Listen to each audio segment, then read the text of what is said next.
Hello viewers, welcome back to my channel Rimi kitchen.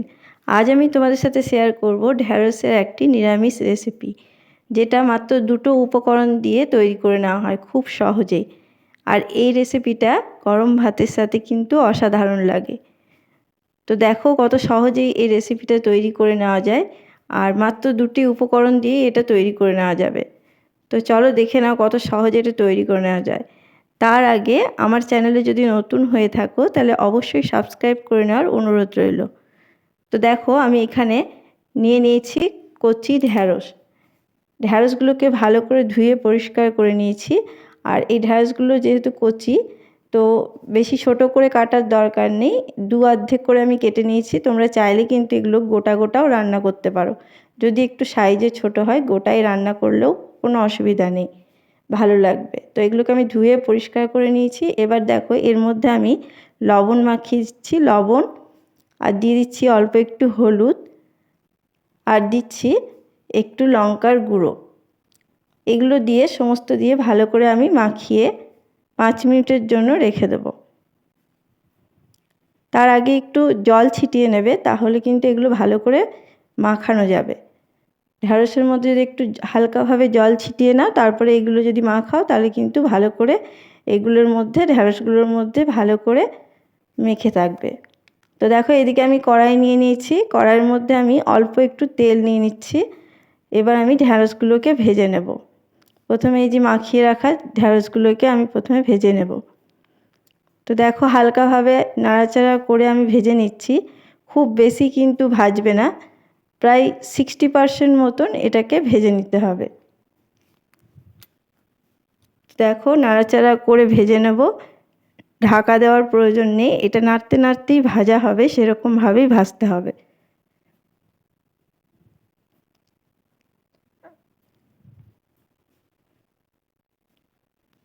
তো দেখো অনেকটাই কিন্তু ভাজা হয়ে এসছে।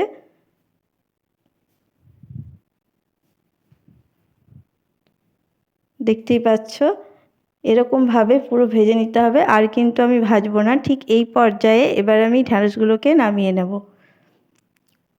এরপর আর ভাজার প্রয়োজন নেই, ঠিক এই পর্যায়ে ঢ্যাঁড়সগুলোকে আমি তুলে নিচ্ছি।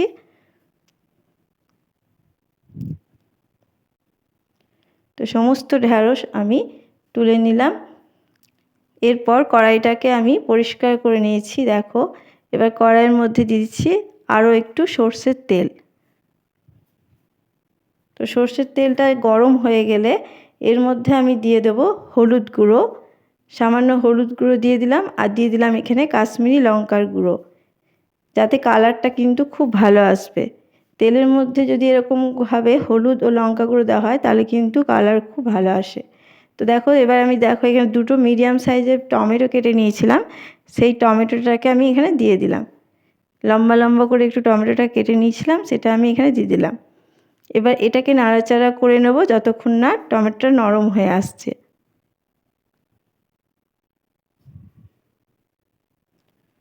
দেখো এরপর আমি একটু সামান্য লবণ দিয়ে দিলাম, যাতে টমেটোটা খুব তাড়াতাড়ি নরম হয়ে যাবে। লবণ দেওয়ার পরে আরও একটু নাড়াচাড়া করে নিচ্ছি।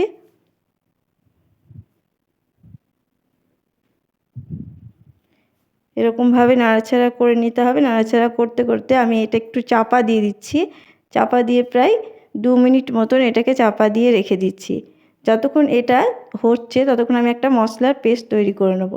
তো দেখো এখানে আমি নিয়ে নিয়েছি 2 টেবিল চামচ মতন কালো সর্ষে, আর 2 টেবিল চামচ মতন নিচ্ছি পোস্ত।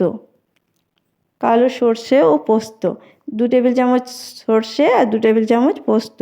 আর এখানে দেখো নিয়ে নিচ্ছে দুটো মাত্র কাঁচা লঙ্কা। এটা কিন্তু ঝালটা তোমরা যদি চাও বাড়িয়েও নিতে পারো, আমি এখানে দুটো কাঁচা লঙ্কা দিলাম। এবার এটাকে আমি একটা পেস্ট তৈরি করে নেব। তো দেখো এদিকে পেস্টটা তৈরি করে নিচ্ছি, আর এদিকে আমি দেখে নিচ্ছি এটা হয়ে গেছে। পুরো দেখতেই পাচ্ছ একদম নরম হয়ে গেছে, গলে গলে গেছে টমেটোটা। একটু খুন্তিতে করে এরকম করে ভালো করে যদি করে নেওয়া হয় তাহলে কিন্তু ভালো করে এটা গলে যাবে। তো দেখো পুরোপুরি গলে গেছে, দেখতে পাচ্ছ টমেটোটা। একটু নাড়াচাড়া করে নিলাম। এরপর আমি যে পেস্টটা তৈরি করে রেখেছিলাম সেই পেস্টটা এখানে দিয়ে দেব, সর্ষে ও পোস্ত ও কাঁচা লঙ্কার পেস্ট। এবার এর মধ্যে আরও একটু আমি জল নিয়ে ভালো করে এতে দিয়ে দিলাম। এবার ভালো করে এটাকে কষিয়ে নেব। খুব বেশি কষানোর দরকার নেই, এমনি করে কষাতে কষাতে যখন একটু তেল ছেড়ে আসবে সেই পর্যায় পর্যন্ত এটাকে কষিয়ে নিতে হবে, যেন কাঁচা গন্ধ না থাকে। তো দেখো আরও একটু জল আমি এখানে দিয়ে দিলাম। তারপরে আবারও আমি নাড়াচাড়া করে নিচ্ছি। যদি ভালো লাগে অবশ্যই লাইক করে দিও বন্ধুরা। আর দেখো এখানে আমি দিয়ে দিলাম স্বাদ মতন চিনি।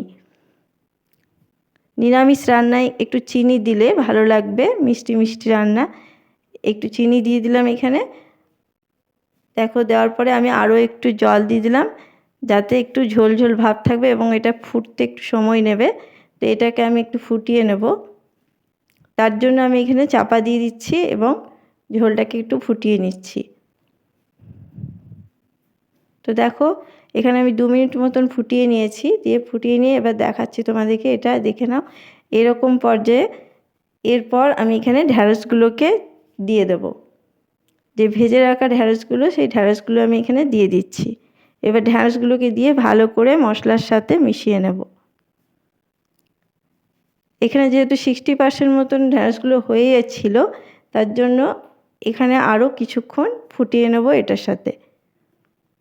তো দেখো একটু নাড়াচাড়া করে নিলাম, দিয়ে এরপর আমি আবারও একটু চাপা দিয়ে হতে দেবো। তার আগে আমি এখানে একটু লবণ দিয়ে দিলাম। আমি একটু চেখে দেখে নিয়েছিলাম লবণের প্রয়োজন ছিল, তাই একটু লবণ দিয়ে দিলাম। এবার লবণটা দেওয়ার পরে আরেকটু নাড়াচাড়া করে আমি এটাকে আরও কিছুক্ষণ চাপা দিয়ে হতে দেবো। প্রায় 2 মিনিট মতন আরও চাপা দিয়ে আমি এটাকে হতে দিচ্ছি, যাতে পুরো সুসিদ্ধ হয়ে যায়। তো দেখো আমি 2 মিনিট পর ফিরে এলাম, এটা পুরো রেডি হয়ে গেছে। এটা সেদ্ধও হয়ে গেছে ঢ্যাঁড়সগুলো, তার গ্রেভিটাও খুব ভালোভাবে টেনে গেছে। এরকমভাবে মাখো মাখো হলেই কিন্তু ভালো লাগবে। এবার দেখো এখানে 1 টেবিল চামচ মতন আমি কাঁচা সর্ষের তেল দিয়ে দিলাম, তাতে কিন্তু আরও খেতে এটা ভালো লাগবে। তো দেখো এটা কিন্তু আমার পুরো তৈরি হয়ে গেছে। এবার স্ট্যান্ডিং টাইম রেখে দিলে এটা রেডি। দেখো আমি নামিয়ে নিয়েছি, এটা খুবই সুন্দর হয় এই রান্নাটা, একবার হলেও বাড়িতে বানাও বন্ধুরা। আর যদি ভালো লাগে অবশ্যই আমাকে কমেন্ট বক্সে জানিও। এই অসাধারণ স্বাদের নিরামিষ ঢ্যাঁড়সের রেসিপি তোমাদের কেমন লাগলো অবশ্যই জানিও। আর যদি ভালো লাগে অবশ্যই লাইক শেয়ার কমেন্ট করে দিও এবং সাবস্ক্রাইব করে দিয়ে আমার পাশে থেকো। বন্ধুরা আমার ভিডিওটা প্রথম দেখছো তাদেরকে অনুরোধ রইল সাবস্ক্রাইব করে দিয়ে আমার পাশে থাকার, এবং পাশে থাকা বেল আইকনটি অবশ্যই প্রেস করে রাখবে। আবার কোনো নতুন রেসিপি নিয়ে হাজির হব। সবাই ভালো থাকবে, সুস্থ থাকবে।